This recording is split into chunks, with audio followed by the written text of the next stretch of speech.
형들이 양을 치고 있었습니다. 어디서 양을 치고 있었을까요? 예? 그렇죠. 어디에 있습니까? 12절. 그렇죠. 12절이죠. 그의 형들이 세겜에 가서 아버지의 양떼를 칠 때 이스라엘의 요셉에게 이르되 내 형들이 세겜에서 양을 치지 아니하느냐 너를 그들에게로 보내리라. 자, 세겜에서 양을 치고 있는데 아버지가 뭐라냐면 너를 그들에게로 보내리라 그랬어요. 그리고 바로 말을 이어도 되는데 말을 끊습니다. 끊어 읽기를 해요. 그랬더니 아들이 이유를 듣기 전에 이렇게 말합니다. 내가 그리 하겠나이다. 자, 우리가 보통 이런 식으로 말 안 합니다. 너 형들이 양치했는데 가서 보고 와라. 갈래? 예, 갔다 올게. 이렇게 말합니다. 근데 끊어 읽기를 해요. 끊어 읽기는 뭔가 마음에 약간의 긴장이 있을 때입니다.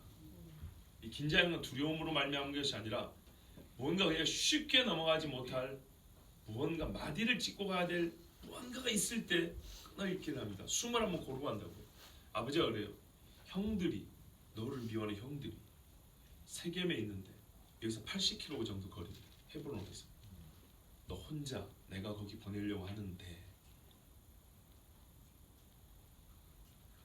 내가 너를 보내려고 한다. 오늘 읽은 본문에는요 보내다라는 말이 굉장히 많이 나옵니다. 한 3번 4번 나오는데 결국 요셉이 어디로 갑니까? 애굽으로 가죠. 형들은 팔았죠. 하나님은 보내셨답니다. 그 이야기 시작을 아버지가 형들 있는 곳으로 보내는 것으로 시작하거든요. 형들은 미워하는 곳이에요. 우리가 지금 어제 예수님과 함께 읽죠. 아버지가 장자를 미워하는 형제들에게 보냈어요. 하늘 아버지가 알아요. 근데 우리가 이미 시편에서 봤듯이 하나님께서 나를 보내실 때 나에 대해 두루마리 책에 기록된 모든 걸 이루러 왔습니다. 그 자녀들을 살기 위해서 나에게 한 육체를 예비해 두셨습니다. 내가 그 일 행하기를 즐기오니 기뻐하오니. 예수님이 그랬죠.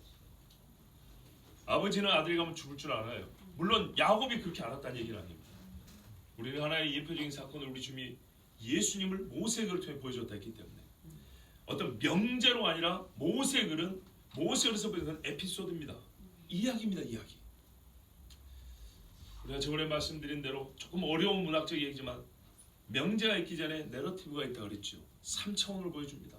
입체적으로 우리에게 그걸 경험하게 해줍니다. 그리고 그 경험에서 나오는 하나님의 원리, 원칙, 공식을 나중에 딱 한 문장으로 정리해 줍니다. 우리가 아직 죄인 됐을 때 그리스도께서 하나님이 우리를 향한 사랑을 나타내셨다고. 하나님이 세상을 이처럼 살아서 그 아들을 보내셨으니 자기 백성이 멀었으나 자기 백성이 그를 영접지 아니하고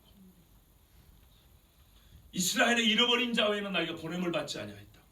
그 세상에 구하려 하자면 좋은 삶을 열망을 하는데 그 못된 이스라엘에게 보냄을 받았대요. 이스라엘에게 보냄을 받았대요. 아버지가 나를 보내심으로 내가 땅에 왔고. 이 아버지 어디까지 보냅니까? 애굽까지 보냅니다. 그렇죠? 자, 내가 너를 보내리라. 뒤에 내용이 없어도 왜라는 말을 묻지 않아도 보낸다면 아들은 어떻게 해요? 아들은 항상 예하고 아니하고 있죠. 요셉은 제가 그리 하겠습니다. 내용은 사실 중요하지 않습니다. 그러나 어떤 내용을 감합니다. 네가 십자가에 죽어야 한다. 예, 내 형들의 샬롬을 확인하고 와라. 갔더니 샬롬 있어요 없어요? 없지요. 그러면 야곱 본인은 몰랐다 할지라도 하나님이 야곱의 입을 통해 최종적으로는 무엇을 위하여 이 아들을 보낼까요? 애굽에? 샬롬이죠. 내 형들과 양떼가 평안한지 잘 있는지 샬롬한지 알아보고 오라 이 말씀. 하나님께서는 요셉을 이스라엘의 샬롬을 해서 보내신 겁니다. 그가 고난을 당함으로 채찍에 맞음으로 우리가 나음을 입고 우리가 평화를 누리고. 그렇죠? 가서 내 형들과 내 양떼가 다 잘 있는지를 보고 돌아와 내게 말하라 하고 그를 헤브론 골짜기에서 보내니 그가 세겜으로. 참 여러분 정말 이해가 안 되는 의문이죠. 상식적으로 말입니다. 형들이 미워하는 줄 알아요. 그리고 80km입니다. 여기서 헤브론까지, 헤브론에서 세겜까지. 야, 도로가 좋을 때도 아니죠. 차 타고 1시간 거리가 아닙니다. 17살짜리 혼자를 보냈어요. 우리 용빈이 제 혼자 보냈다고요. 여기서 걸어서 80km면 거의 천안 가야 됩니다. 보낼 수 있겠어요? 이렇게 도로가 좋아도 하루 만에 못 갑니다. 힘껏 달려도 이틀은 걸립니다. 네. 군인들의 보통 평균 속도가 하루에 30km니까 넉넉히 잡아도 이틀은 가야 됩니다. 자, 그러면 옛날 같으면 몇 날 며칠을 힘든 게 같다는 얘기죠. 이 길을 진짜 궁금한 게 이거예요. 야곱 왜 보냈을까? 다른 종들도 안 딸려보내고, 그쵸? 다른 종을 시켜도 되고 아니면 종을 딸려보내도 되고 밥을 지 혼자 해먹어야 되잖아요. 그 조그만 애가 가다가 사고 당하면 어떡합니까? 형들이 그럴듯한 핑계를 냈잖아요. 짐승이 물어 죽였나이다. 그 말은 실제로 짐승도 출마해서 사람을 해치기도 했다는 얘기입니다. 그게 아주 이례적인 일이 아니었기 때문에 야곱도 그냥 의심스럽지만 받아들일 수밖에 없었습니다. 그 위험한 길을 왜 혼자 보냈냐고요. 야곱은 인간적으로는 아이고 그때 내가 혼자 보내는 게 아닌데 이렇게 했지만 자기도 상식적으로 이해가 안 되는 일을 할 때는 하나님의 뜻이 있는 거죠. 이렇게 우리가 그냥 크게 나눴습니다. 마귀에 홀리거나 하나님의 계획이 있거나 합니다. 상식적인 상식에도 미치지 못할 혹은 상식에서 뛰어넘는 그런 일을 할 때는, 자, 왜 또 이게 의아하고 궁금한 이야기냐? 왜 여기에 우리는 하나님의 섭리가 있다고밖에 볼 수 없냐? 아무리 형제가 미워도 형제를 죽이려는 생각을 할 수 있을까요? 있죠. 야곱은 경험했잖아요.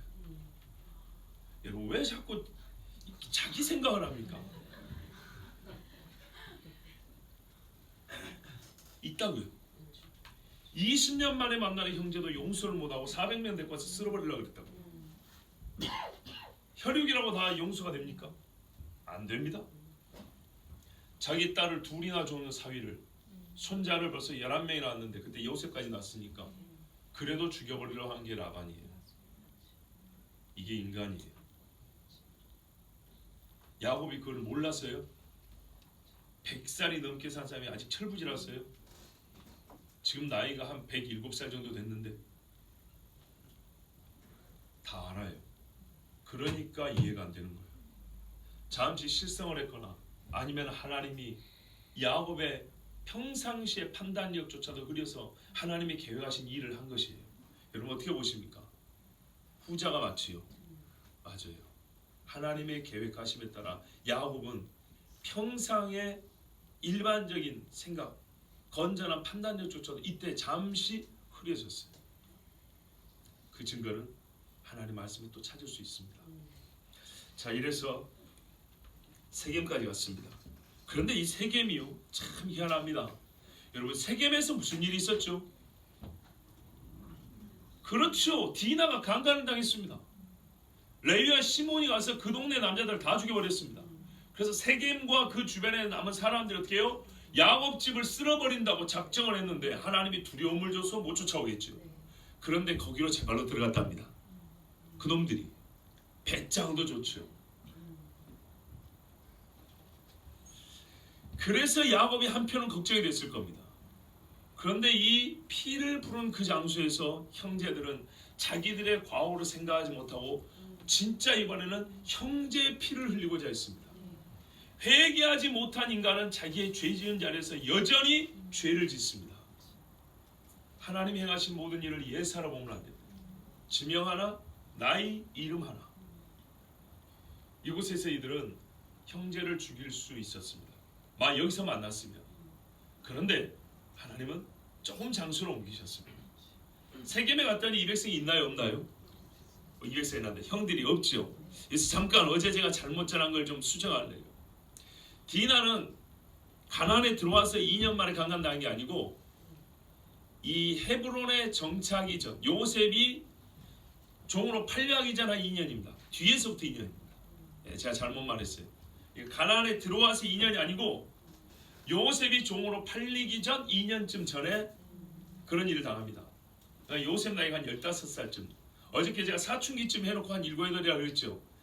한 많으면 한 5살쯤 14~5살쯤 됐을 때 디나가 강간을 당합니다. 그러니까 요셉이 그거를 다 알지요. 자, 그리고 한 2년쯤 지났는데 그 세겜 자리로 형들이 양을 몰고 갔던 겁니다. 그러니까 야곱은 걱정이 됐을 것이고, 그래서 혹시나 하고 이제 요셉을 보낸 겁니다. 자, 그랬는데 가서 보니까 형들이 있습니까 없습니까?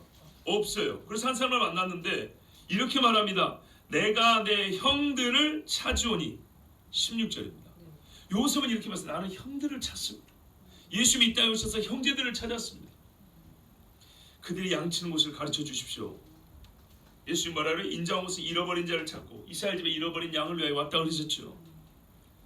자, 그리고 어디 있다고 들었습니까? 도단이랍니다. 도단은요 위로 더 올라갑니다. 약 북서쪽으로 20km 정도 더 올라갑니다. 이스라엘 북서쪽에 있다고 보시면 됩니다. 조금 더 가면 무깃도, 조금 더 가면 갈멜산, 그 방향으로 조금 더, 이렇게 됩니다. 거기에 이제 가고 있는데 멀리서 보니까 형들이 보니까요 요셉이 딱 눈에 띄는 거예요. 왜 어떻게 눈에 띄었을까요? 그렇죠. 역시 훌륭하십니다. 옷이 눈에 띄는 거예요. 바로 행동까지도 눈에 띄지만, 그래서 어떻게 합니까? 멀리서 보고 죽이기를 꾀하여. 완전히 가인의 마음입니다. 사람이 사람을 죽이려 할 때는 얼마나 미움과 원한이 사무쳐 이게 가능한지 여러분 경험 안 해봐서 모르시죠? 안 해봤죠? 사람 안 죽여봤잖아요. 그죠? 아직 그 정도는 안 미워봤다는 뜻입니다. 그런데 형들이 여러분 자기 동생을 향하여 이렇게 미움을 클 수 있을까요? 자, 역시 이것도 의문입니다. 꿈자랑한 것이 사람을 죽일 정도로 미움이 발생할 수 있는 이유가 됩니까? 아무리 고대 사회에서 꿈을 예언적 의미로 받아들였다 하더라도 여러분, 그래도 우리는 어떻게 생각해요? 꿈은 꿈이잖아.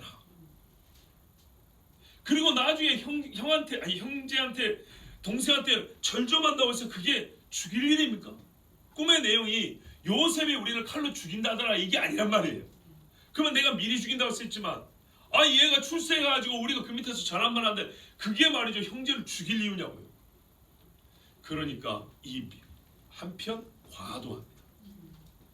하여튼 얼마나 미웠던지 아가서 8장 6절 말씀대로 투기는 음부같이 잔혹하며 그랬어요. 잔인하며.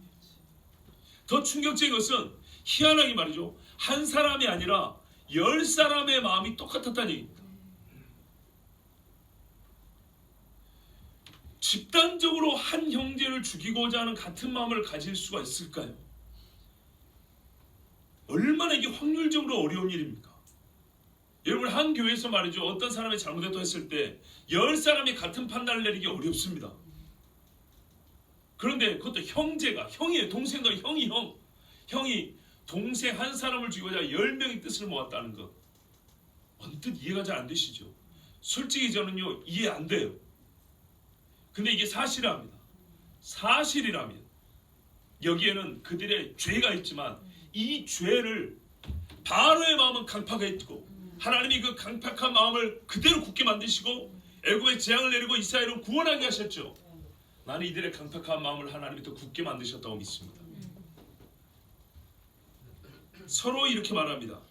꿈꾸는 자가 오는도다. 참, 이거는 비아냥조고 이거는 죽이려고 하는 말이에요. 그런데 한 20년 전에 어떤 목사님 꿈꾸는 자가 오는도다 이 책이 얼마나 잘 팔렸는지 진짜 애들한테 헛된 비전을 심어준다고 각 교회 청소년 수련회마다 비전 특강한다고 난리라고 그냥 좋은 소리 해주는 강사들은 여기저기 불티나게 팔려다녔어요. 팔려다녔어요 진짜. 제가 그에 대해서는 비판을 많이 했기 때문에 그 말씀 안 드릴게요. 완전 세속적인 성공도만 똑같다니까요. 꿈꿔라, 고난이 있다, 버텨라, 성공한다. 그리스도니까 그 중에 하나 뭐가 들어요? 하나님이 도우신다. 이 한마디면 그냥 강의 끝나는 거예요. 조금 더 성의 있는 강사는 기도해야 돼. 하나님이 약속하시면 기도해야 돼. 꿈 이루죠. 어디서부터 틀렸어요? 그 꿈이란 하나님이 주신 걸 받은 거지 내가 만들 꾼 게 아니라고요. 왜 주셨냐고요? 네 하나 입신양명 시키려고? 그게 아니라고요. 이스라엘과 열방을 구원하기 위해서 했어요. 조금 더 직접적으로는 이스라엘부터 하나님이 바로 세우기 위해서 준비하신 일이었다고요. 세상에 영웅신화 그냥 그대로 갖다 놓고 베끼고 있는 그 많은 특강 강사들. 그때쯤에 하고 또 유명한 게 뭐예요? 리더십 특강 한다고. 요셉의 리더십, 니에미야의 리더십, 여호수아의 리더십. 그냥 그 사람들이 피 터지고 고생한 건 모르고 그 사람들이 뭐 때문에 그걸 애를 썼는지는 모르고 하나님의 영광은 없어요. 거기에 동조한 분이 여러분들이에요. 그거 좋아했던 게 우리라고요. 선지자만 죄 지었습니까? 아침마다 선지자한테 떡 갖다 주면서 어젯밤에는 무슨 꿈 꿨어 하면서 예언해달라고 하는 사람들도 죄인이지. 자, 형제가 아닌 사람을 부르듯이 부릅니다. 뭐라고요? 꿈꾸는 자. 자, 그를 죽여 한 구덩이에 던지고 우리가 말하기를 악한 짐승이 그를 잡아 먹었다 하자. 얼마나 잔인한 거 보세요. 가만 생각해 보세요. 이게 얼마나 잔인한 말인가. 죽여서 그 시체를 구덩이에 던져 넣습니다. 히틀러 친위 됩니까? 그 유대인들 다 죽여가지고 구덩이 파 던져버리듯이 불도저로 밀어버리듯이. 동생을 어떻게 죽일까요? 때려 죽입니다. 보통은 때려 죽인다고요. 10명이 달려들어서 17살짜리를 때려서 죽을 때까지 때린 겁니다. 죽은 시체가 어떻게 될까요? 얼굴을 알아볼 수가 없고 온몸에는 부러진 뼈에 피범벅이 되고 있을 겁니다. 그 시체를 어떻게 하자고요? 그런 다음에 구덩이에 매장 던져버리자입니다. 이게 형들이 할 소리입니까? 그러나 가능합니다. 실제로 이 계획을 꾸몄습니다. 하나님이 막지 않았으면 이렇게 했을 겁니다. 그 다음에 뭐라고 하죠? 악한 짐승이 그를 잡아 먹었다 하자. 이건 누구한테 그렇게 하자는 겁니까? 아버지에게. 이 계획은 처음부터 아버지에 대한 거짓말이 포함되어 있습니다. 두 가지가 함께 묶여진 죄입니다. 요셉을 죽이겠다는 것만 있는 게 아니고요. 죽인 다음에는 아버지께 자기들이 한 일을 직고해야 돼요. 그런데 어떻게 해요? 짐승이 죽였다고 하자. 그런데 참 우리가 아는 바와 같이 나중에 어떻게 하죠? 옷을 찢죠. 예수님 옷이 찢겼어요. 가위로 자르면은 사람이 한 거죠. 짐승이 물어뜯었습니다. 찢기겠죠. 일부러 옷을 찢습니다. 염소피를 거기다가 묻힙니다. 염소를 잡아서. 그것 때문에 야곱이 속죠. 옛날에 야곱도 염소 잡아가지고 털 묶어가지고 고기 아버지한테 삶아 바쳤죠. 똑같습니다. 그런데 이 역설이 아사셀 염소 아시죠? 그때는 그 염소 2마리가 우리의 속죄제물이에요.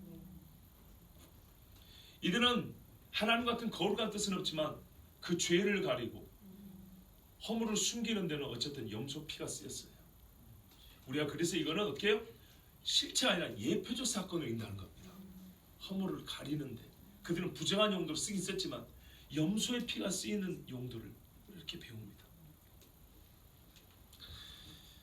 자, 아버지에게 거짓말한다. 아버지에게 요셉이 누굽니까?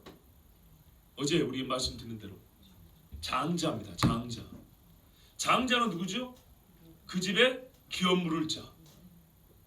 다른 형제들도 제사를 받긴 하지만 2배를 받는 자. 실제적으로 그래서 그 집의 이름을 이어갈 자입니다. 그러니까 어떤 의미죠? 아버지의 장자를 죽여버리는 겁니다. 그럼 어떻게 되죠? 다시 장자 뽑아야 됩니다. 여기까지는 생각을 못했을지라도, 그렇죠? 생각을 못했을지라도 결과적으로는 그렇게 해야 되는 겁니다. 그러나 여러분 그거 아세요? 나는 그래서 하나님의 섭리가 너무너무 놀라워요. 야곱이 다시 요셉을 만나기까지 약 22년이 걸리는데 요셉 다음 장자를 정해놓지 않았습니다.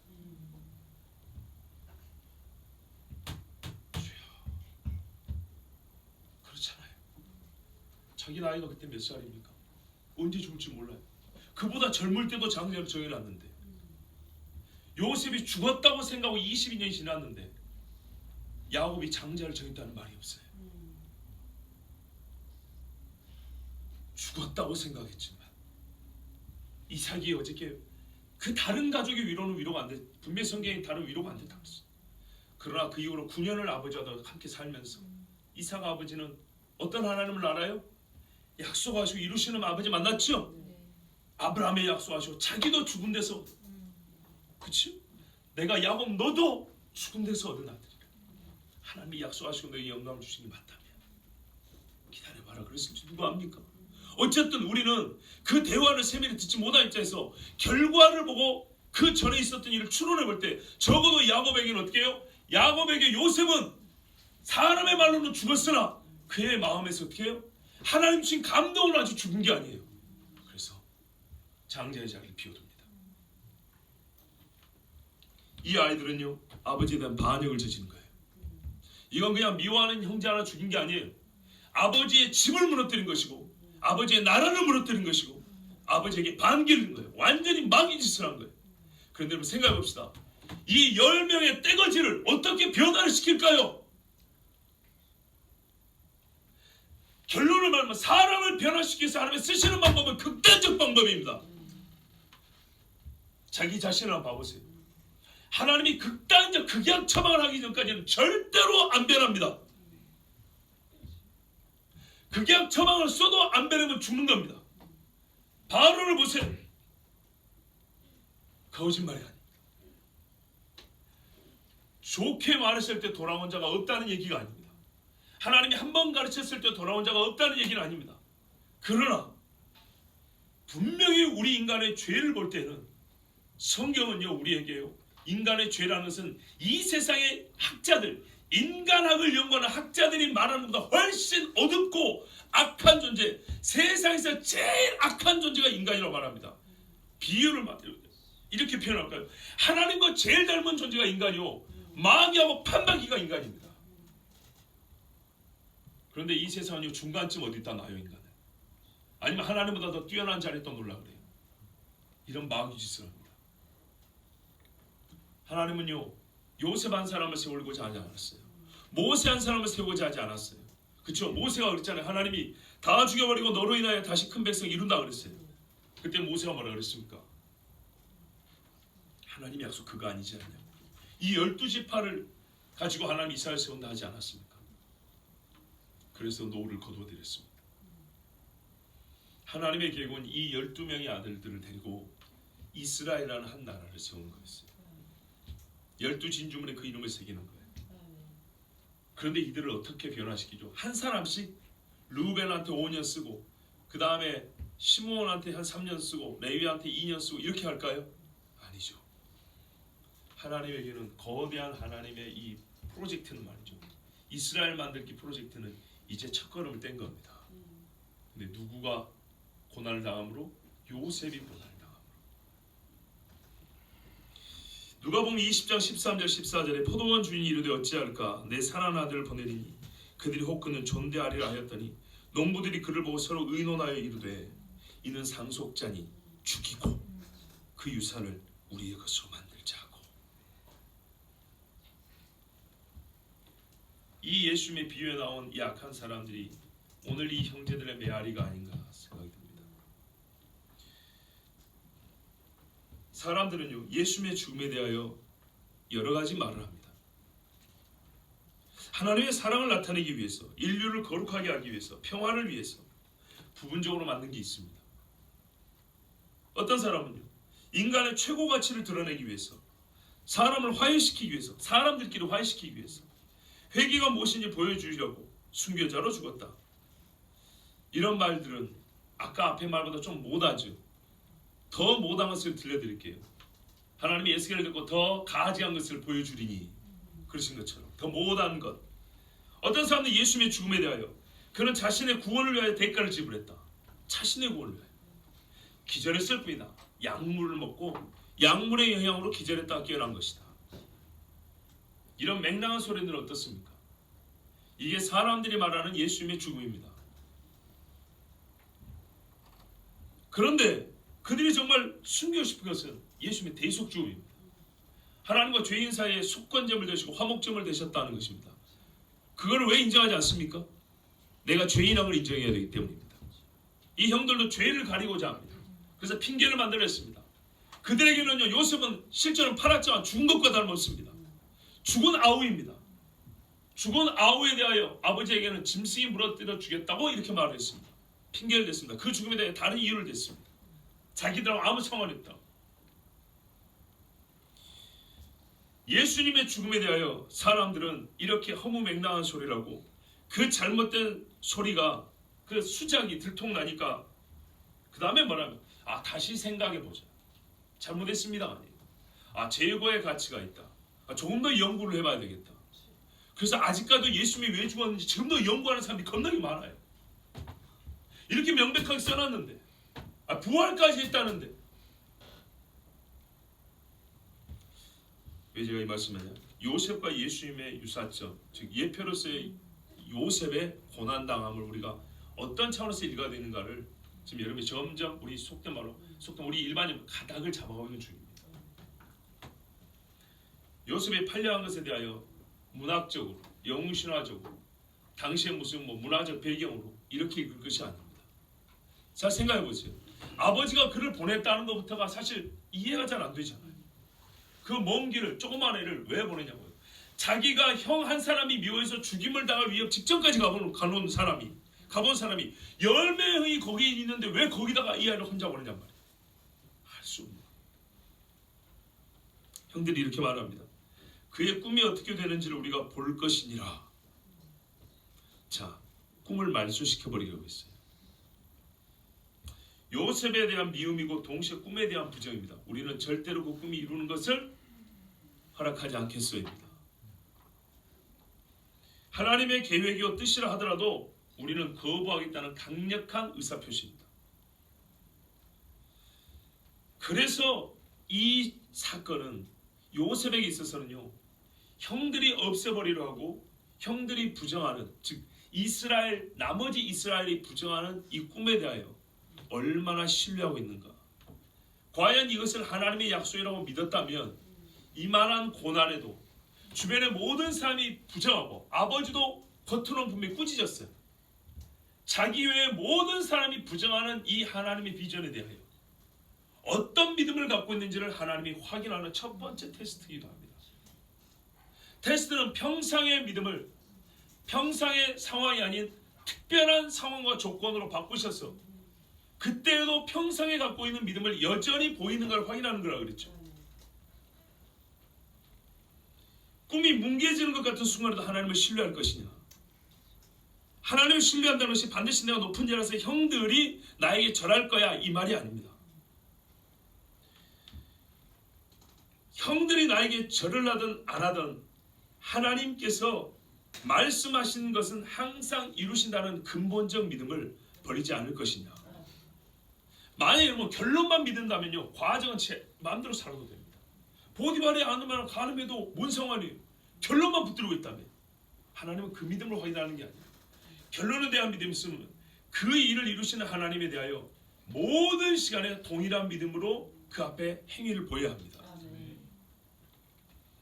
우리가 잘 알다시피 요셉은 여호와를 신뢰함을 버리지 않았고 형들의 악행으로부터 유발되고 시작된 첫 번째 시험을 정말 아름답게 통과했습니다.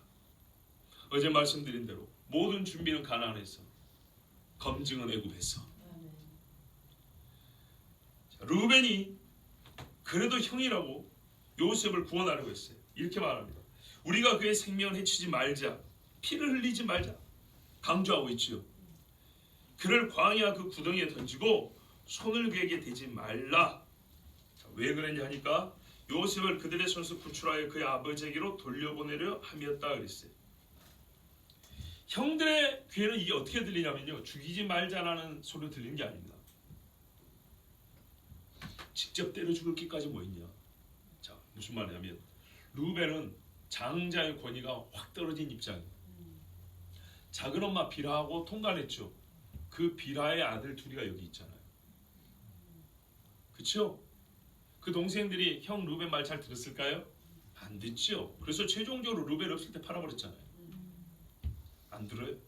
루벤은 권위가 없어요. 왜? 죄는 어떻게 된다고 사람을 부끄럽게 만들고 가진 힘을 다 뺏어버려요. 영광을 뺏어버려요. 그래서 루벤은 아무 권위가 없습니다. 그냥 형식적 권위가 있을 뿐입니다. 누구라도 조금이라도 양심이 있으면 갈 수 있는 인륜적 양심에 호소하는 겁니다. 야, 우리가 형제인데 내가 죽이지 않은 걸 반대하는 건 아니야 얘들아. 그런데 방법 많이 있잖아. 그 굳이 우리가 손을 대고 피를 묻힐 일 있냐. 저 구덩이에다 그냥 던져놓으면 알아서 죽을 거 아니냐. 그렇게 죽이자 이랬어요. 아시겠죠? 속마음은 어쨌다고요? 살려주려고. 형제들이 양떼 몰고 나왔을 때 혼자 몰래 돌아와서 빨리 얹어서 달려 도망가 이렇게 하려고 할 건데 왜요? 동생들이 말을 안 듣니까 그렇게 하려고 했던 거예요. 말 듣으면 어떻게 해요? 뭔 소리야 이놈 새끼들 이렇게 해야 되죠. 안 통하니까 형제들이 좀 죽이자 했는데 반대를 못하고 다른 방법으로 죽이자는 거예요. 다른 방법 구덩이에 던져가지고 때가 되면 죽게 하자. 거기에 형제들이 어떻게 해요? 줬어 그랬어요. 죽이자는 걸 반대한 건 아니니까. 그리고 어떻게 해요? 나중에 구출한다 그랬죠. 보세요. 거기 있으면 살지 못하니까 구출하는 거예요. 왜? 여러분 일반적으로 구덩이가 있는데요. 광야에 이런 목초지 땅에 왜 구덩이가 있다고 생각하십니까? 자연적으로 구덩이 형성됩니까? 아니죠. 그렇죠. 우물 때문이죠. 물을 얻으라죠. 비 올 때 물 받아 놓으려고 판 거 아니겠어요? 그러면 흙으로 된 구덩이도 있겠지만 흙은 흡수를 많이 해서 보통 어디다 팔까요? 바위에다 파죠. 보통 바위에다 파집니다. 자 그러면 상황이 좋아서 흙이라 치더라도 이 정도 깊이에 떨어지면 타고 올라올 수 있겠어요? 한 3m 정도 되면 저 정도 되는 사람들은 올라올 수 있습니다. 상상력이 이제 좀 필요해요. 여러분. 흙이라 하더라도 보세요. 흙이라 하더라도 중간중간 돌뿌리는 삐져나와 있겠죠. 밟으면 되는 거고 아니면 이렇게 툭툭 해가지고 흙을 좀 홈을 내면 되는 거고 그렇죠. 그리고 한 3m 되면은 젊은이 같으면 점프해가지고 한 1m는 올라갑니다. 그죠? 그리고 발로만 탁 짚고 손을 딱 얹어서 이렇게 해서라도 젊은이는 가능합니다. 근데 요셉이 불가능하다는 말이 이게 굉장히 깊었다는 얘기입니다. 샘 용도로 쓰려고 깊은 곳에 던져놨다는 얘기입니다. 그리고 바위면 이제 더 어렵습니다. 왜요? 울퉁불퉁한 바위가 아니라 물바람 매끄럽게 깎아놨으면 타고 올라올래도 올라갈 수가 없어요. 결국 이렇게 되면 요셉은 거기서 죽는 겁니다. 자, 신약에 보면 예수님을 살리고자 한 사람이 있었어요. 신약의 르우벤, 니고데모.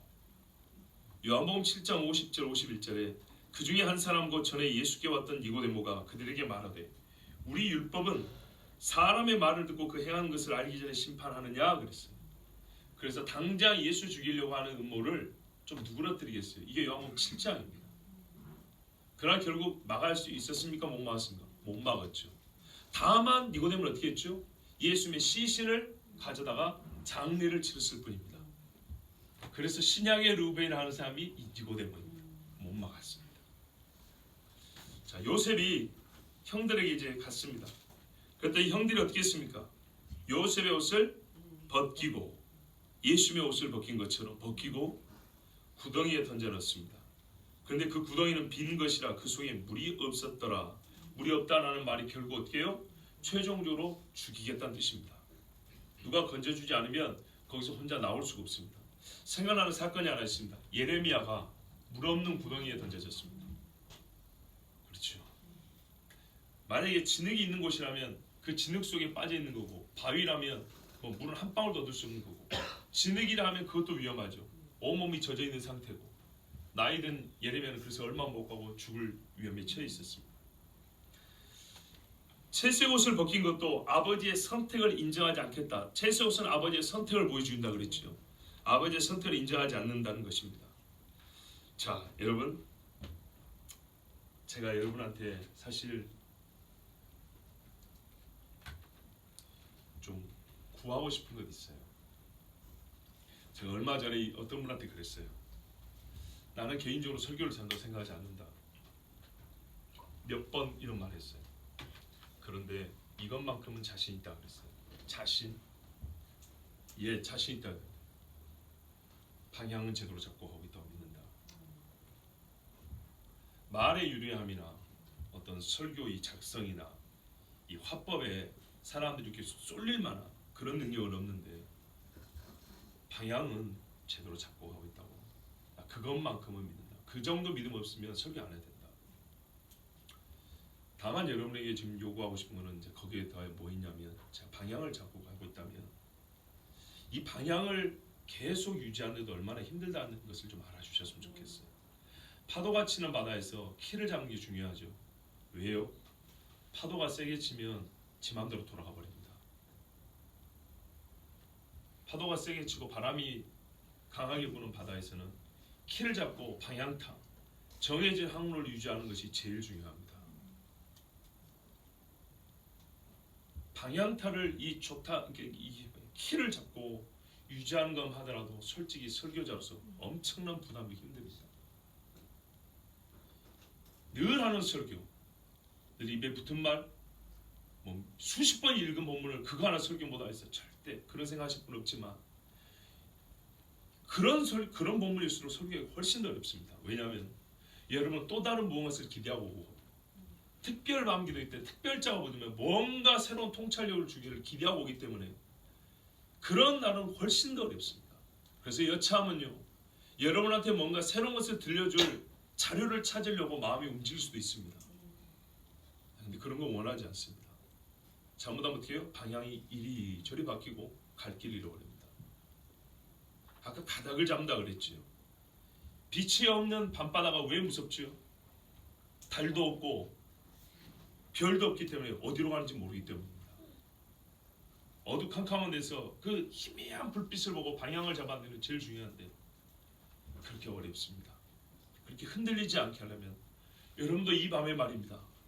여러분이 듣기에는 이 종의 설교가 작은 희미한 빗줄기라고 그렇게 보인다면 저 빛이 있어야 우리가 방향을 제대로 잡고 갈 수 있다는 그런 심정으로 들어주셔야 됩니다.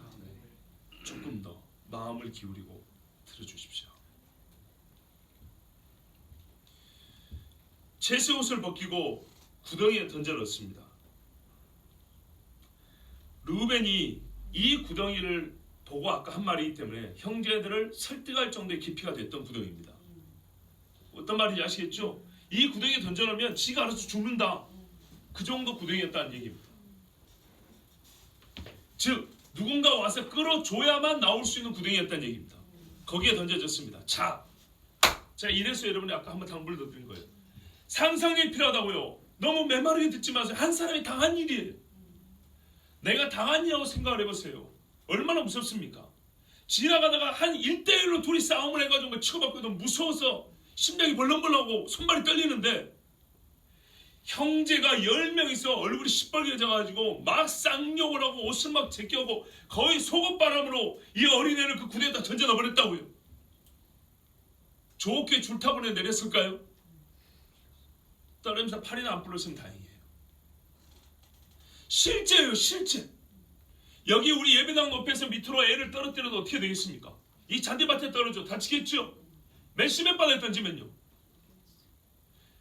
왜 저 이 말이냐? 우리가 예수님의 고난에 대해서도 너무 모른다 그랬죠. 십자가만이 아니라 체포되고 침뱉음도 고난이요. 채찍도 고난이요. 그날에 잡혀서 포승죄로 묶이는 순간부터 고난인데 이 앞에는 다 잘라먹는다고요. 요셉이 형들에서 옷을 찢겨 먹을 때부터 이 새끼 할 때부터 고난이란 말이에요. 그 고난에 대한 동참, 참여가 없으면 이 말씀의 의미를 몰라요. 메마른 글자로 그냥 듣고 가는 거예요. 예수 그리스도는 옷벗김을 당했습니다. 속옷까지 다 벗겨졌습니다. 목마르고 배고팠습니다. 추웠습니다. 외롭고 형제에게 놀림을 받는 수욕을 당했습니다. 요셉이 이 굴에 떨어지면서 어떤 욕을 들었을 거라고 생각하십니까? 형제들이 얼마나 조롱했을까요? 거기다가 밥 먹은 찌꺼리는 안 버렸을까요? 배고프냐? 알아먹으라고 돼지밥 주듯이 그렇게 던지지 않았을까요? 어떤 형은 이 재수없는 새끼 아이고 돌 하나 던지고 양 보러 갔을지도 모릅니다. 왜요? 죽이려고 한 동생입니다. 죽이려고. 사람을 죽이려면 뭔 짓을 못합니까? 곱게 모셔놨다가 애굽에 가서 잘 먹고 자서 이거 아니란 말이죠. 동생이 그 지경에 있고 안에서 울고 있는데도 밖에서는 자기들은 때가 되었다고 밥 먹었답니다. 그들이 앉아 음식을 먹다가 눈을 들어 보니까 한 무리의 이스마엘 사람들이 길르앗을 쏜대. 길르앗의 향료. 요단강 동편이죠. 여기는 항상 이 귀한 것들이 많이 나는 참 향기 나는 동네입니다. 여기서 나는 향품들을 가지고 몰약, 유향 이런 거 갖고 애굽으로 내려 파는데 애굽 사람들이 이것이 돈 많으니까 이거 고급 향수로 쓴다거나 미라 만들 때 재료 쓴다거나 뭐 하여튼 할 때 고급지게 씁니다. 자, 이 사람들이 어떻게 갑니까? 자, 여러분 보세요. 이게 요단강입니다. 요단강 동편에서 길르앗에서 내려옵니다. 저 밑으로 에돔으로 가도 되는데 제일 빠른 동네는 가나안 땅을 이렇게 쑥 질러서 지중해 옆에 해변도로 있죠. 해변길 여기로 하는 게 빠릅니다. 도단이 여기 있고요. 길라스에서 이렇게 오다가 만납니다. 조금 내려면 해변길입니다.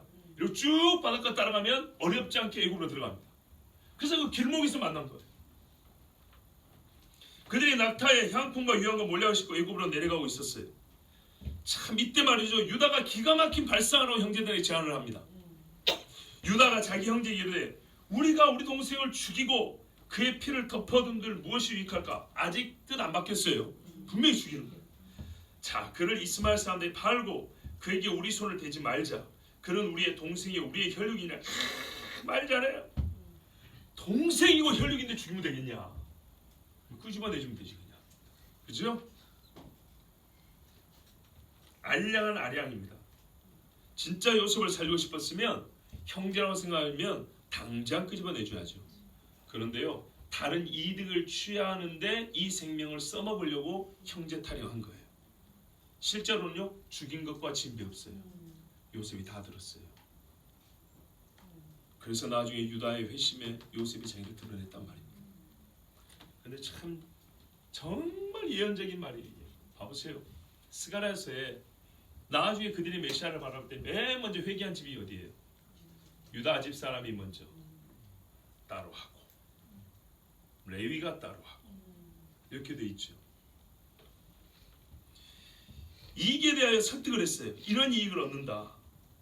그러면서 거기에다가 지금 당장 죽이지 말자라는 것을 설득하기 위해서 혈육과 동생 타령을 했습니다. 그러니까는 얼마나 유다가 참 대단한 아이디어를 냈습니까? 그죠? 돈 벌고 실제로는 죽인 것과 같고 눈에서 사라지게 버리고 꿈을 이룰 수 있는 기회는 아예 없애버렸고 자기들 입장에서는 말이에요. 또 한편으로는 직접 손 안 대고 코 푸니까 네가 요셉을 죽였지? 아니요, 나 안 죽였어요. 얼마나 좋습니까? 여러분, 옛날에 크로아티아에서 히틀러가 유대인 암살한 학살한 것만 생각하지 마시고 로마 카톨릭이 옛날 신성 로마 제국처럼 카톨릭 국가를 세우려고 유고슬라비아 아시죠? 옛날 2차 대전쯤 때 1930년대 후반에 유고를 없애고 크로아티아를 세우려고 카톨릭이 음모를 꾸몄는데 이 카톨릭의 비밀 경찰을 우스타시라고 합니다. 우스타시.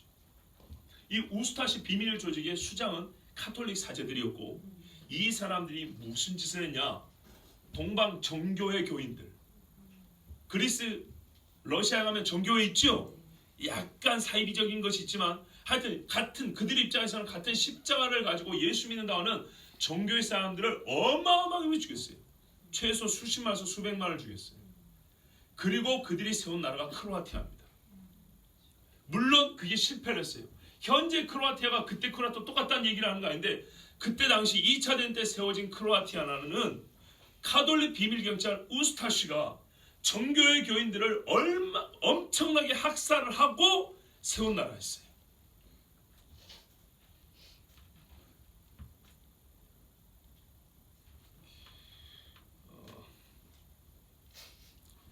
형제들을 죽이고 나라를 세운 사람들이 옛적에 있었고요.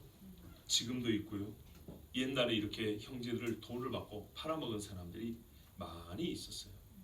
그런데 그때 당시에 얼마나 잔인하게 했냐면 히틀러의 친위 부대가 이 카톨릭 우스타시 비밀 경찰들의 비밀 경찰도 아니에요. 드러낸 거예요. 이 사람들의 만행을 보고 그들이 혀를 내둘렀다 할 정도예요.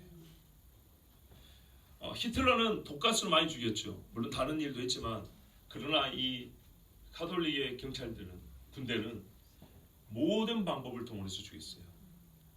20세기에 말이죠. 아이들을 꼬챙이에서 찔러 죽였어요.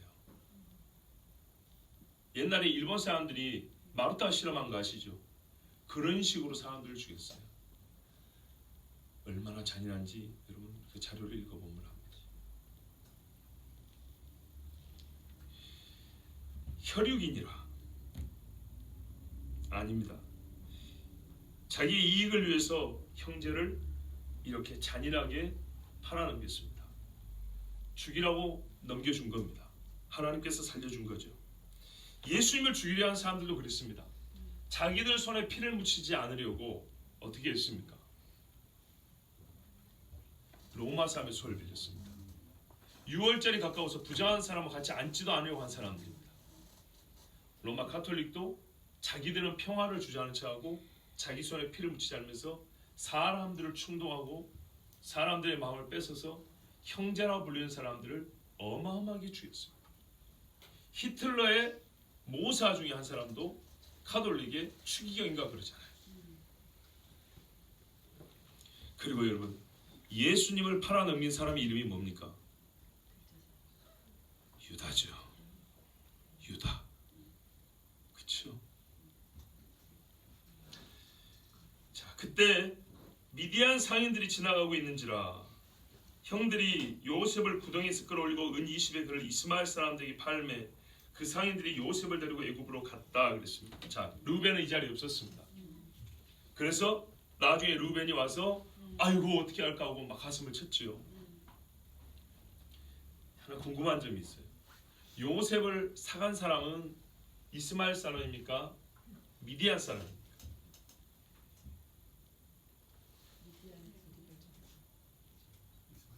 이스마엘 사람. 결국 이스마엘 사람이라고 돼 있어요. 그런데 여기 지금 이스마엘이 한 3번 나오고 미디안이 한 번 나오죠.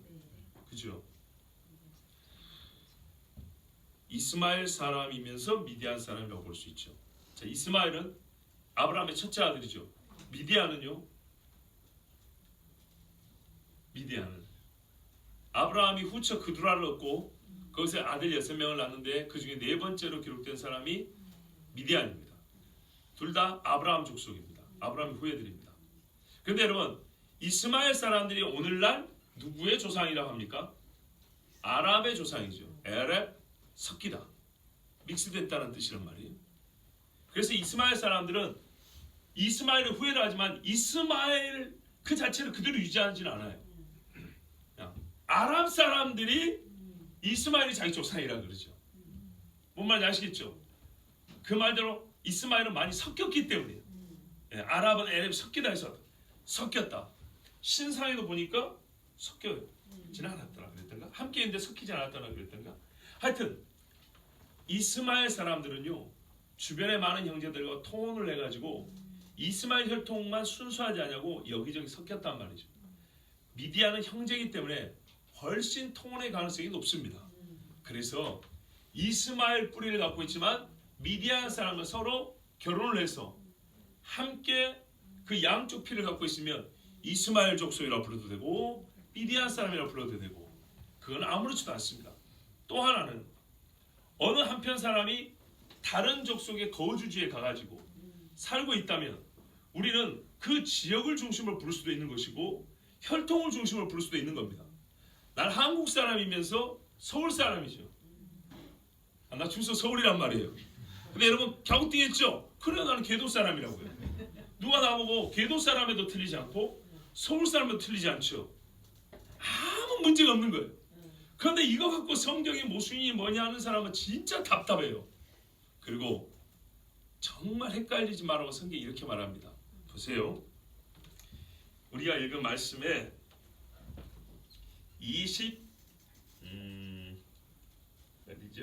8절 첫 부분에 그때 미디안 사람 상인들이 지나가고 있는지라 지나가고 있었다 그랬죠? 무슨 말씀인지 아시겠죠? 미디안 상인들은 이스마엘 사람과 흥정할 때 지나가고 있었다고요. 그래서 이스마엘에게 팔았대요. 자 27절 자 그를 이스마엘 사람들에게 팔고 28절 맨 끝에 은 20에 그를 이스마엘 사람들에게 팔매. 그렇죠? 근데 그 흥정 오는 동안에 그때 미디안 사람들은 또 지나가고 있었다. 여러분 상단이 뭐 하나만 같겠어요? 여러 개 지나가고 있죠? 그런 말이에요. 뭐 헷갈립니까? 그죠? 이게 애시당초 이스마엘이냐 미디안이나 고민할 필요도 없고 만일 하나라고 보더라도 서로 결혼한 사람은 아무 해서하는데 문제가 없고 근데 본문은 뭐라 하냐면 이스마엘 사람들 상단에 흥정하고 팔려고 하고 있을 때 미디안 상단도 옆에 지나고 있었다는 얘기입니다. 그러면 결국에는 어떤 말이냐? 미디안이나 이스마엘이나 다 한 형제이기 때문에 지나가다가 만나가지고 같이 내려갔다는 얘기입니다. 그러니까 먼저 오던 이스마엘 중심의 상단이 오다가 만났어요. 요셉의 형들을. 그래가지고 흥정하고 있어요. 은 20이면 성년이 안 된 애들입니다. 성년은 30인데 성년이 안 되거나 약간 장애가 있거나 그러면 20인데 20 주고 데려가는데 그때 마침 미디안 상단들 또 내려오고 있었단 말이죠. 그래서 형제 브라더 하면서 같이 내려갔다 얘기입니다. 자, 여기까지가 우리가 읽은 하나님 말씀에 대한 기본적인 그 스토리고 이해입니다.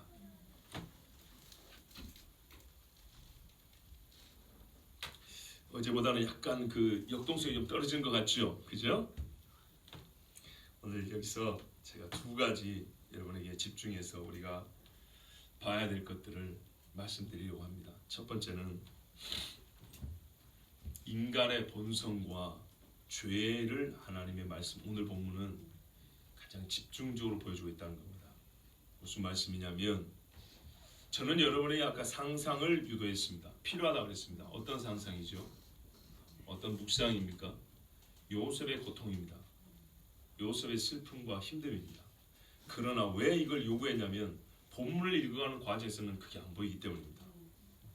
정말 정작 괴로움을 당한 자는 요셉인데 요셉이 어쨌다라는 이야기가 없습니다. 형들의 행위에 집중하고 있습니다. 무슨 말이냐?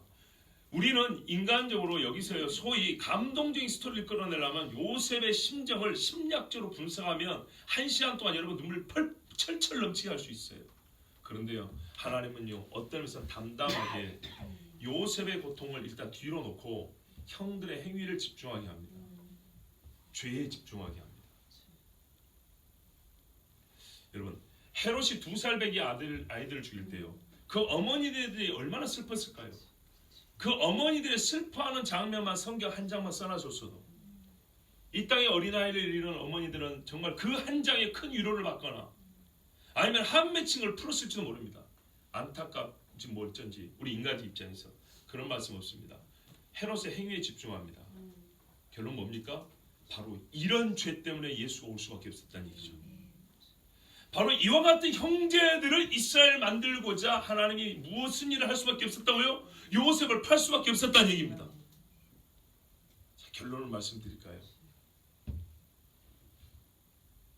이스라엘 역교에서 한 아들이 버림받아야겠습니다. 이 땅에 하나님께서 뭐랬어요? 자녀를 얻기 위하여 그랬어요. 히브리서에 자녀는 혈과 육을 가졌습니다. 하나님이 택하신 자녀를 얻기 위해서 독생자 예수님을 성경에 뭐라 했어요? 버렸다 그랬어요. 하늘에서 이 땅에 보내셨지만 그의 죽음은 버림이라 그랬어요. 요셉은 살았지만, 예표니까 살았지만 어떻게 해요? 이 사람은 죽은 거였어요. 이 사람의 보여야 할 예표는 죽음뿐만 아니라 부활 후에 예수께서 우리에게 주시는 생명까지 보여줘야 될 그런 예표적 사명이 있기 때문에 그의 생명을 하나님이 여기서 거두진 않았어요. 그러나 아버지의 머릿속에서, 형제들의 마음에서 요셉은 지금부터 22년간 죽은 아들이에요. 죽었어요. 왜 죽음이 필요했습니까? 형제들은 미워서 죽였죠. 이스라엘은 미워서 예수를 죽였죠. 아버지는 어떻게 해요? 형제들을 샬롬에서 보냈죠. 그러나 이건 최종으로 어떻게 된 거예요? 버림받은 거예요. 버림받은 예수님. 이스라엘을 회복하고 이스라엘을 구원하고 이스라엘을 이스라엘답게 하기 위해서 하나님은 요셉을 버리신 거라고요.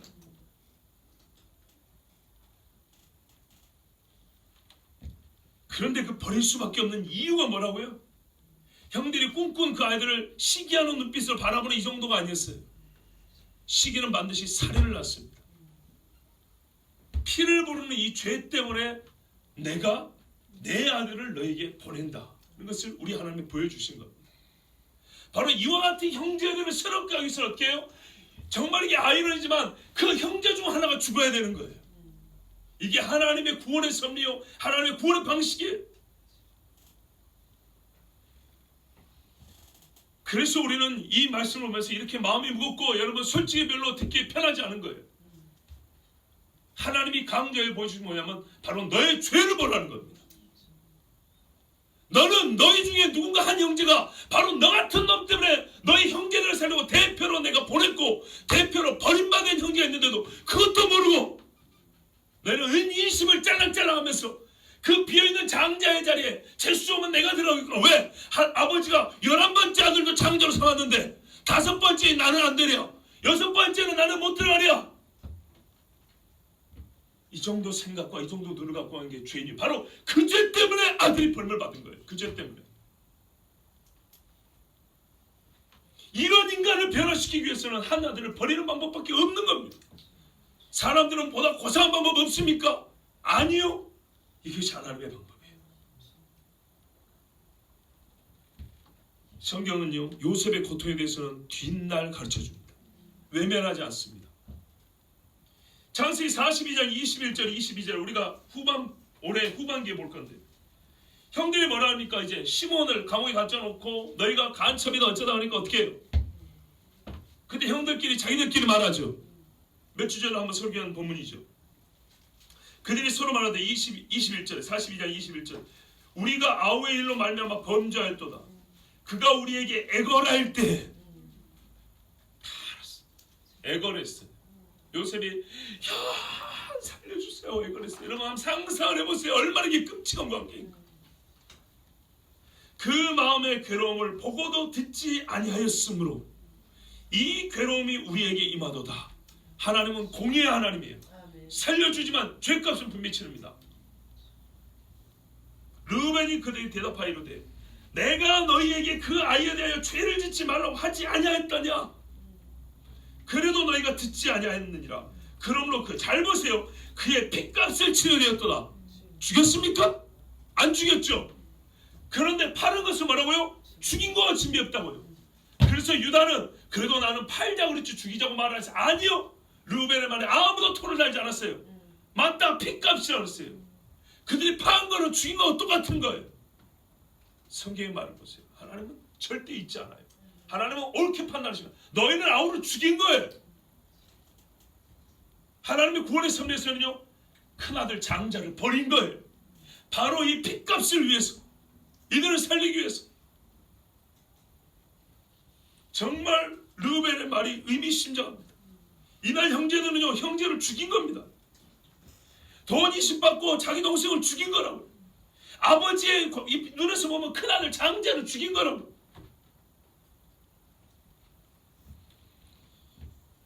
이것은 하나님께서 그들의 때가 되면, 전도서마처럼 때가 되면 그들의 입을 통하여 요셉 앞에서요 그 말을 듣게 하셨어요. 얼마나 하나님, 여러분 세상에 어디 상담이나 심리학적 이 한풀이가 필요합니까? 때가 되면 우리 주님 뭐라 해요? 원수들이 네 앞에 뭐라 해요? 네가 원수 앞에서 상을 받을 거다. 내가 원수 앞에서 네 상을 쳐줄게. 제발 성경 좀 믿으세요. 제발 성경 좀. 이 상 요셉이 쳐줍니다. 요셉이 쳐준 상 앞에서 요셉의 상이 넘칩니다. 그죠? 그런데 형들은 어떻게 해요? 그때 우리가 잘못했다고 누구 귀에? 요셉 귀에. 딱 그 귀에 따르면 그대로 죄인들을 직고시켜버립니다. 얼마나 멋집니까? 왜 성경을 못 믿습니까? 예? 요셉의 말이죠. 총리 되자마자 형들 주니까 군상을 몰고 나가면 되죠. 안 그래요? 힘이 있잖아요. 그건 하나님의 사람이 아니에요. 하나님의 사람은 때를 기다립니다. 하나님 주신 때가 보인다고요. 예, 무슨 화면을 안 보여줘도 이게 영감으로 보인단 말이에요. 하나님 말씀대로 원수 앞에 상을 차려주고 그들이 와서 직접 그 앞에서 죄를 고백하고 나중에 엎드려 사죄하기까지. 진짜 우리 하나님 얼마나 멋진 분인지 감동을 해야 돼. 감동. 하나님 하시네 감탄을 해야 돼. 그때를 위하여 성경은 요셉의 고통에 대해서는 침묵하고 이 형들의 행위를 보라 합니다. 왜요? 그날의 복을 복답게 받으려면 우리가 우리 죄를 똑바로 밟을 수 있어야 돼요. 직면해야 되기 때문에. 이 나라가 하나님께 복을 받기 위해서는, 이스라엘로서 통으로 복을 받기 위해서는, 우리가 이스라엘이 그렇게 함께 복을 받기 위해서는요, 우리의 죄를 열 형제가 같은 자리에서 지은 죄를 서로가 함께 직면하는 순간이 있어야 돼요. 이걸 피해가면서 하나님의 복은 없습니다. 그릇이 더럽단 말이에요. 이 구덩이에 형제가 피가 떨어져 있단 말이에요. 요셉이 그 떨어져 흘린 피가. 그들이 걸어가는 길에 요셉이 피가 떨어져 있단 말이에요. 이건 역시 성경이 증언합니다. 두 번째 중요한 거죠. 하나님의 섭리. 구원의 계획. 16절에서 한 사람을 만납니다. 놀랍죠.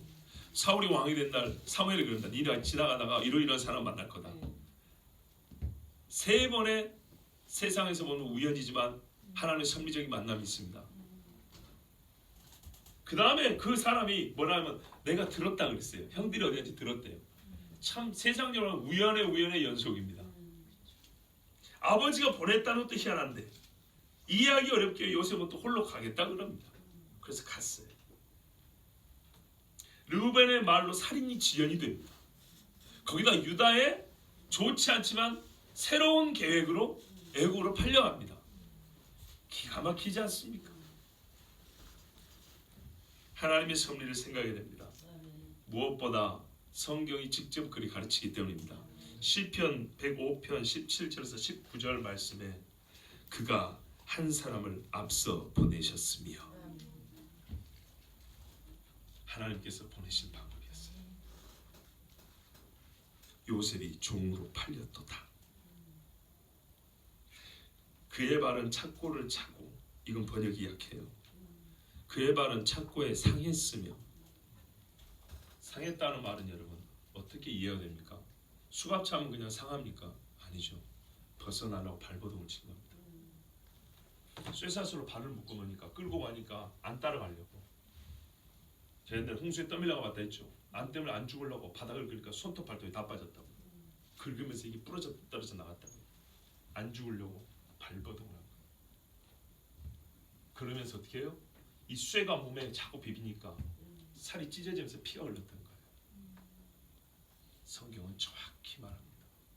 요셉의 고난을 외면하는 성경이 아닙니다. 그의 몸은 쇠사슬에 매였으며, 애가 그냥 끌려간 게 아니고요. 도망갈까봐 몸에다 쇠사슬을 치렁치렁 걸어놨대요. 여러분 요즘에 수갑 하나 쳐도 이거 인권 보호한다고 수건 놓으려고 안 보이게 하죠. 형들 10명이 이렇게 보고 있는데, 루벤 없었어 아니면 9명이 보고 있는데 말이죠. 옷도 벗기, 세수 옷도 벗기로 거의 맨몸인 애를 옷을 다 벗겨놓고 거기다 쇠사슬을 옷처럼 두르고, 그리고 착고를 묶여서 끌고 왔는데 안 따라가려고 애걸 벗고 나니까 몸에서 피가 흘렀어요. 이게 버림받음입니다. 예수님의 땀방울이 핏방울이 되기까지 기도하셨다 그랬다고. 예표? 너무 신학적으로 듣지 마세요. 누군가에는 현실이고 누군가는 직접 그 길을 걸었어요. 그 동생의 피가 마차가 지나갈 때 그 수레 갈 때면 피가 뚝뚝뚝뚝 떨어지는데 이 형들은 어떻게 해요? 그 피를 보고 양심에 가책이 없이 염소피에 적신 이 파편을 가지고 아버지한테 가서 거짓말했어요. 이 죄를 의뢰하고 나의 이 죄를 어찌 갚을꼬. 여러분 갚을 방법 있습니까? 1만 달란트 빚진 이 죄를 갚을 방법 있습니까? 그런데요, 내가 죽인 바로 그 사람의 피로 말미암아 우리 죄를 사주셨다는 거 아닙니까? 그래서 요셉은 아버지에게 버림받은 거예요. 왜요? 형제들을 살리기 위해서. 곧 여호와의 말씀이 응할 때까지라 그의 말씀이 그를 단련하였도다. 요셉은요, 훗날 여호와 하나님의 뜻을 깨닫는 데까지 시간이 필요했어요. 어제 말씀드렸죠? 하나님이 미리 준비를 시키시는 것, 일찍 보여주시는 것은 우리 인간이 아무리 영적으로 깊고 신앙적 역량이 뛰어나다 하더라도 하나님의 계획과 하나님의 섭리를 이해하고 받아들이는 것은 이 작은 심정은 불가능하기 때문에 오래전부터 준비를 해도 겨우 이것을 감지를 하고 수긍할까 말까 하다고요. 요셉조차도 이때 하나님은 언제나 뜻을 알았을까요? 모릅니다. 그 뜻을 알기까지 요셉에게도 연단의 과정이 필요한데 성경을 하면 그의 말씀이 그를 단련하였도다 그랬어요. 그러면 요셉에게 무슨 말씀이 있습니까? 당시에 성경이 있었습니까? 모세가 태어나기 몇백 년 전인데 무슨 성경이 있어요? 그에게 무슨 말씀이 있을까요? 바로 그거. 아버지 야곱, 할아버지 이삭, 내려오는 믿음의 조상들의 입에서 입으로 내는 그 말씀, 그리고 그에게 꿈으로 말씀하셔서 하나님이 들려주신 그 말씀들이 어떻게 해요? 우리같이 성경 66권도 아니에요. 그 단편적인 말씀이 이 요셉을 단련했다는 겁니다. 출애굽할 때 시프라와 부하 이 두 산파가 어땠다고요? 선지자도 없고 율법도 없고 예언도 없지만은 여호와를 경외하여 유대의 남자 히브리 남자들 살렸죠. 그래서 하나님의 언약이 위대하고 강하다는 거예요. 그 신락같이 내려오는 한 가지 약속을 듣고도 바로를 두려워하지 않는다 그랬어요. 하나님의 말씀은 말합니다. 여호와의 말씀이 응할 때까지나 여호와의 말씀이 응할 때까지는 요셉도 쇠사슬에 묶여 있어야 하고 여호와의 말씀이 그를 온전하게 단련하기 전까지는 요셉이 고난을 당하는 것이 하나님의 뜻이었다는 겁니다. 그래서 하나님이 요셉을 버린 겁니다. 그가 애굽에 보내셨도다. 종으로 팔렸도다. 그가 어떻게 해요? 그의 말씀으로 응할 때까지 그를 가둬두셨고 그의 말씀으로 그를 단련하였다 그랬어요. 그래서 여기서 우리는 하나님의 섭리를 깨닫습니다. 그리고 요셉보에도 이 섭리를 깨달았기 때문에 나중에 뭐라 그럽니까? 형제들이 무서워서 벌벌 떨 때 내가 하나님을 대신하리이까? 여호와 하나님께서 오늘과 같이 만민의 생명을 구원하시려고 당신들은 악을 행했지만 그걸 선으로 바꾸사 오늘 우리를 이렇게 인도해 주셨습니다. 이렇게 말씀하잖아요. 그래서 요셉보니도 하나님의 단련을 받고 온전한 이스라엘의 장자로 서게 됩니다. 예수 그리스도 마찬가지입니다. 그는 신성으로는 하나님의 아들이지만 육으로는 어떻게 해요? 우리와 똑같은 혈과 육을 가진 사람이었습니다. 그래서 중보자로서 그가 높여지기 위하여는 필요한 게 뭐냐면 낮아짐, 죽으심이 있다고 했습니다. 그의 죽으심이 없이는 높아짐이 없다는 게 중보자적 지위에서의 예수님의 자기 죽으심과 부활, 이것이 의미입니다. 자, 여러분, 오늘 우리가 깨달아야 될 것이 있습니다. 일단 결론을 내기 전에 한 가지 당부를 드리고 싶은 것은 내일부터는 온도를 확 낮췄으면 좋겠어요. 추워도 예배드리면 열이 나요. 지나치게 온도가 높지요. 요즘에 얼음이 열 정도도 아닌데 확 떨어뜨리면 좋겠어요. 설교하는 저도 지금 땀이 계속 나는 거 보니까 어제보다 상당히 우리 환경이 별로 안 좋습니다. 사람은 육이기 때문에 여러분 우리가 육이 영향을 받는 것도 좀 생각을 하셔야 됩니다. 자, 오늘 말씀에는요, 제가 이 설교를 준비할 때 결론을 내지 않았어요. 왜 그러냐? 어제와 마찬가지로 듣는 중에 배울 것은 여기저기서 다 긁어 모으면 돼요. 그런데요, 이것은 이겁니다. 여러분, 그래서 이래야 합니다, 저래야 합니다라고 결론을 낸다는 것이 요셉의 이 환란을 볼 때 주제넘는 짓 같았어요. 예수님처럼 못 한번 바뀌어보지 않아놓고 채찍 한번 안 받아놓고 예수님 겟세마네 십자가 이야기할 때 뭐라고 이건 10가지 의미에서 100가지 의미에서 쫙 풀어놓고 그 의미만 적고 의미만 머릿속에 집어넣는 거 무슨 소용이 있습니까? 아무 소용없는 짓이죠. 혹 여러분 그렇게 할까봐 나일수도 그렇게 이 요셉이 팔리는 이 장면을, 이 사건을 예수 그리스도께서 우려해 주시고 헤롯과 같은 죄를 지은 사람들에서 예수님이 버림받음으로써 오히려 그 사람들 때문에 그들을 바로 구원하시려고, 자기를 판 사람을 구원하시려고 예수님이 주신 것처럼 자기를 판 형제들을 이스라엘 되게 하려고 요셉이 팔려 나왔는데, 요셉을 판 형들의 죄에 대하여서도 뭐라고 한 줄로 말할 수 없는 무지막지하고 너무나 잔혹, 이건 지옥과 같은 죄요. 요셉이 팔려갈 때 그 고통에 대해서도 아무 생각 없이 무의미하게 팔려갔습니다. 이것의 의미는요, 이건 아무 쓸데없는 소리라는 것을 제 양심이 느낍니다. 우리가 해야 될 것은 결론을 목자가 멋지게 내려주는 것이 아니고 진짜로 하나님, 내가 요셉의 형들입니다. 죄를 고백함이 필요하고요. 결론을 멋진 말 한두 마디 아니라 한두 마디를 그렇게 기도하는 것이 필요하고요. 하나님, 우리 지금 길리의 소리 교회만을 위하더라도 잠자고 있는 영혼들에서 살리기 위해서 내가 죽어야 합니까? 하나님 앞에 예배하지 못하는 내 가족을 위해서 내가 희생을 해야 합니까? 아무리 외쳐도 꿈을 하나님이 줘도 그 꿈을 이해하지 못하는 믿음의 식구를 위해서 그들을 눈뜨게 하기 위해서 내가 버림을 받아야 됩니까? 그렇다면 그렇게 나를 버려주십시오라고 작정하는 사람이 한 명은 나와야 되는데 여러분이나 나나 그런 작정을 한 사람이 있냐는 말이에요. 이 예배를 드릴 때 여러분 준비하고 오세요. 목사가 어떤 설교를 준비할까 다 기대하고 오는 줄 알아요. 그런데요, 미안하지만 어제와 오늘 여러분의 마음이 또 달라요. 앞에서 봉을 안 해요. 대충 살다가 시간 돼서 왔어요. 그러면 안 돼요. 여러분도 제가 설교 준비하고 보면 알잖아요. 마찬가지예요. 여기 서서 가지고 여러분 얼굴 쫙 보면 예배드리는 거 보면 다 보여요. 하나님 앞에 삼하고 나온 사람과 그렇지 않은 사람은 달라요. 앞에 서 있는 사람에서 기대해서 그게 나오는 것만 얻어먹으려고 오는 사람하고 내가 예배를 준비하고 하나님 앞에 진짜 이 예배 이 밤 기도회를 삼아서서 다르단 말이에요. 아무 생각 없이 냉정한 사람에게 몇 가지 의미만 정리해주면 그거야말로 더 굳은 마음으로 더 냉정한 마음으로 살고 똑같은 거예요. 내가 형이에요. 내가 요셉이에요. 내가 하나님 앞에는 죽을 죄를 지은 사람이고 내가 하나님이 내가 너를 보낸다 하면 형제들을 살리기 위해서 지금 내가 다 이해하지 못할지라도 가겠습니다 하는 사람이 내가 돼야 되는 거예요. 하나님이 그것을 원하시고 그것을 우리에게 사명으로 주셔서 사분합반해야지. 쇠사슬에 묶여서 가면서 피가 흐르는 이게 사분합반해야지.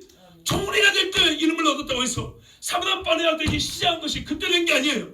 하나님 눈에는 보세요. 형들에게는 8대 죽은 것처럼 하나님 눈에는 그가 세겜으로 형들을 찾아갈 때 번영을 받을 때 그때 사분합반해가 된 거예요. 근데 누가 이 고난을 자처합니까? 누가 아버지 나를 보내시옵소서 합니까? 이곳에 있는 형제들에서 기사할 줄 모르고 이 예배당에 보내 30-40명을 해서도 기도할 줄 모르고 이 땅에 죄에 대해서 눈물 한 번 흘릴 줄 모르고 하나님의 기쁘신 뜻에 대해서 생각을 해볼 줄 모르고 어떻게 우리가 요셉의 이름을 갖겠다는 것입니까? 얼마나 우리가 무지막지한 죄를 거한디 요셉의 형들은 특별한 사람입니까? 아니요. 똑같은 사람이에요. 미우면 죽여요. 여러분 미워서 몇 명을 죽였습니까? 예수께서 형제를 낙하라는 사람 지옥에 떨어진다 했어요. 바울하고 미워하는 사람 지옥에 떨어진다 했어요. 여러분의 나라 얼마나 많은 사람 죽였어요? 정말 얼마나 많은 죽였나요? 이거 그냥 예사롭게 들립니까? 다 아는 이야기입니까? 좀 더 심각하게 들립니까? 아니요. 살인자들. 여러분 나라 살인자라고요. 낙태해서 죽은 애가 하루에 몇십 명, 몇백 명이 죽어요. 술 처먹고 죽은 애들한테 부모가 해주지 않은 말이 얼마나 많습니까? 다윗이 암논을 책망하지 않았어요. 그래서 압살롬이 피를 불러왔어요. 야곱이 말이죠. 이 12아들 어떻게 해야 돼요? 10명의 아들한테 미워하지 못하게 훨씬 더 꾸짖어야 돼요. 왜? 자기가 경험했잖아요. 미움 있는 아들들에게 아들을 보내는 그 모험도 가명이 있지만 그 모험이 있기 전에 어떻게 해요? 미움을 가지고 있으면 반드시 살해를 불른다는 걸 경험적으로 아는 사람이기 때문에 가르쳐야 되는 거예요. 훨씬 더 지독하게 가르쳐야 됐어요. 훨씬 더 분명히 가르쳐야 됐어요. 가르치지 않은 부모의 책임인 거예요. 제가 너무나 여러분 상담학적으로 할까봐 이야기를 하는 거예요. 여기에는 야곱의 죄가 있어요. 하나님이 만약에 애굽의 총리되게 할 것 같아도 유학도 보낼 수 있어요. 큰 상단을 입고 상주로 보낼 수도 있어요. CEO로 보낼 수도 있다고 요셉을. 그렇게 쓰지 않았어요. 왜? 예수님의 예표가 되기 때문에 종으로 팔리게 하셨어요. 그러나 거기에는 뭐가 포함되어 있어요? 그 아비의 허물이 들어있고 형들의 죄가 있고 요셉의 미숙함이 있어요. 종합적으로 인간의 허물과 죄가 여기 다 들어있는 거예요. 하나님의 지혜가 부족해서 아닌 거예요. 그 쓰레기 같은 것들을 가지고 하나님은 최상의 작품을 만드신 분이 하나님이시고 우리는 어떻게 해요? 안타깝지만 이 허물과 죄 많은 인간들 이 중에 한 사람이 나요. 나. 그런데 하나님께서 이 죄로 죽을 수밖에 없는 진짜 아버지 앞에 반역하고 아버지의 나라를 문격을 넣었던 이 아들들을 살리기 위해서 아버지가 나의 샬롬을 위해서 보낸 아들을 주겠단 말이죠. 그런데 누군가는 요셉과 같은 사람이 돼야 되는데 그 정도의 헌신 없이 교회 와가지고 정말 교회를 위해서 기도하고 교회 헌신하고 봉사한다고 하는데 여러분 진짜로요. 요셉이 채색옷 벗어갖고 형들한테 입혀줬습니까?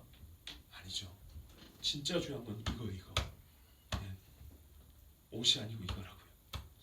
장자권이 아니고요. 사람의 속이라고요. 요셉이 나중에 확인한 거 그거 있어요. 곡식 얼마든지 줄 수 있어요. 그러나 먹고 떨어지고 그만이에요. 그러나 이스라엘을 진짜 이스라엘 되게 하는데 자기 보내는 의미를 알았어요. 여러분 왜 여기 있습니까? 찬양인도 자며 기도인도 자며 설교 자며 왜 우리가 여기 있습니까? 나 아니면 설교할 사람 널렸어지. 임지 없는 목사들 널렸어요. 반주 자랑이 나지만 돈 주고 살 수도 있어요.